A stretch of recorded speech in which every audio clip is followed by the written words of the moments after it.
करते थे। पिंटू के बाबा को गुजरे हुए कई साल हो गए थे। मीना दूसरों के घरों में बर्तन धोकर घर का खर्चा चलाया करती थी। पिंटू और मीना दोनों गरीबी की जिंदगी जी रहे थे। मैं चाहती हूँ कि कल से तुम स्कूल जाओ और पढ़ाई करो। लेकिन माँ, हमारे घर की परिस्थिति इतनी खराब है, आप मेरी पढ़ाई का खर्चा कैसे उठाएंगी? वो मैं देख लूंगी। बाकी तुम सिर्फ पढ़ाई पे ध्यान दो। वैसे भी सारा दिन यहाँ वहाँ मटर गश्ती ही करते रहते हो। कम से कम अगर तुम स्कूल जाओगे तो भविष्य में तुम्हारी जिंदगी संभल जाएगी। ठीक है माँ, लेकिन मैं भी कुछ काम ढूंढकर आपकी मदद करूँगा। हाँ ठीक है।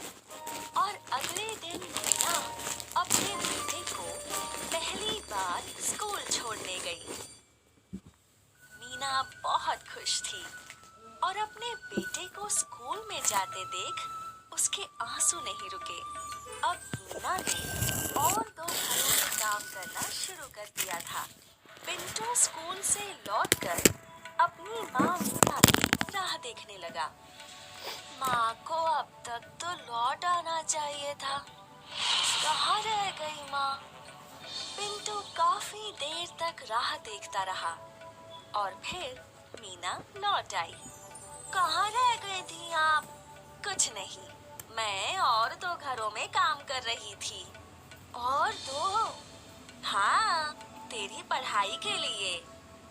माँ, वैसे तेरे स्कूल का पहला दिन कैसा था? बहुत अच्छा था माँ। मेरे स्कूल में बहुत से बच्चे हैं। मैंने बहुत सारे दोस्त भी बनाए और हमारे मास्टर जी भी बहुत अच्छे हैं। अच्छा है, अच्छा है। तुम अच्छे से पढ़ लिख कर बड़े ऑफिसर बन जाओ। और माँ, मैंने अपने लिए काम भी ढूंढ लिया है। कल से मैं रोज पेपर डालने जाऊंगा, जिससे आपकी कुछ और मदद हो जाएगी। मेरा लाडला। और अगले दिन से पिंटू रोज लोगों के घरों में पेपर डालने लगा। उसके बदले व्यापारी उसे कुछ पैसे दे दिया करता था और फिर घर लौटकर वो स्कूल के लिए तैयार हुआ करता था। और फिर मीना उसे स्कूल छोड़कर अपने काम पर चली जाया करती थी। कई दिनों तक ये सिलसिला चलता रहा। एक दिन पिंटू पेपर डाल ही रहा था जब वो व्यापारी के पास लौटा तो उसके पास एक पेपर बच गया था। साहब, आज एक पेपर ज्यादा आ गया था। ठीक है, ये पेपर तुम ही रख लो। पिंटू पेपर घर ले गया और वो उसमें छपे हुए शब्दों की पहेली को सुलझाने लगा। फिर स्कूल के रास्ते जाते वक्त वो एक न्यूज़पेपर के दफ्तर में रुका और उसने वो पहेली वाला पेपर उन्हें दे दिया।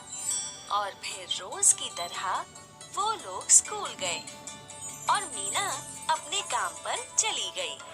अब मीना एक घर के बाद दूसरे और फिर तीसरे घर में काम किया करती थी और पिंटू स्कूल के बाद पढ़ाई करता था। फिर अपने घर की साफ सफाई करके अपनी माँ के लौटने का इंतजार किया करता था। 15 दिन बाद जब पिंटू अपने स्कूल में था तो पिंटू के मास्टर जी के साथ एक ऑफिसर आए। यही है पिंटू? तो वो तुम हो जिसने वो पहेली का हल किया था? जी सर। तुम बहुत ही बुद्धिमान हो। उस दिन की वो पहेली सिर्फ तुम अकेले ही हल कर पाए थे और इसलिए हमारी कंपनी ने ये निर्णय लिया है कि वो तुम जैसे बुद्धिमान बच्चे की पढ़ाई का खर्च उठाएगी। ये सुनकर पिंटू बहुत खुश हुआ। स्कूल के बाद वो घर पहुंचा और आज वो अपनी माँ का बड़ी ही बेसब्री से इंतजार कर रहा था। और आज जैसे ही मीना घर लौटी, पिंटू ने ने अपनी माँ को गले लगाया। माँ, माँ, माँ। अरे क्या हुआ? माँ, अब से आपको ज्यादा काम नहीं करना पड़ेगा। और वो क्यों? क्योंकि वो पेपर वाली कंपनी वालों ने मुझे स्कॉलरशिप दी है। मतलब अब से मेरी पूरी पढ़ाई का खर्चा वो संभालेंगे। मीना भावुक हो गई। उसने पिंटू को गले लगाया और फूट-फूट कर रोने लगी। ये कहानी हमें ये सिखाती है कि मेहनत हमेशा रंग लाती है।